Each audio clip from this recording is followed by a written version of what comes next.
চলে আসলাম নতুন একটি ভিডিও নিয়ে। আর একটি গন্তব্যের উদ্দেশ্যে যাত্রাও শুরু করে দিয়েছি প্রায়। তাই যাত্রাপথে বইকে একটু সঙ্গী করে নিলাম। বইটি পড়তে পড়তে আর একটু গান শুনতে শুনতে প্রকৃতির সৌন্দর্য উপভোগ করতে করতে চলে আসলাম কৃষ্ণনগর। আমার যাত্রাপথের প্রায় কাছাকাছি চলেই এসেছি বলতে পারো।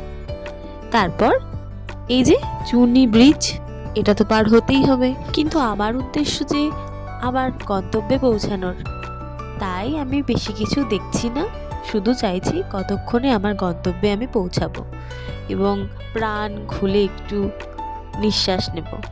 আমি জানি যে নিজের বাড়ির এই চেনা গন্ধটা, সেই চেনা গলিটা প্রত্যেকেরই প্রায় ভালোই লাগে। যারা বাড়ির বাইরে থাকে তারা এই অনুভূতিটাকে অবশ্যই ফিল করতে পারে। আমি পৌঁছেই গিয়েছি প্রায়, এবার নেমে পড়লাম। আর বেশি দেরি করব না, হাঁটতে শুরু করব, তাড়াতাড়ি বাড়ি পৌঁছাবো। ও বলতে ভুলে গেছি, আমার গন্তব্যের নাম রানাঘাট। আশা করছি প্রত্যেকেরই আমার মতনই অনুভূতিটা হয়, যে নিজের জায়গায় বহুদিন পর আসার।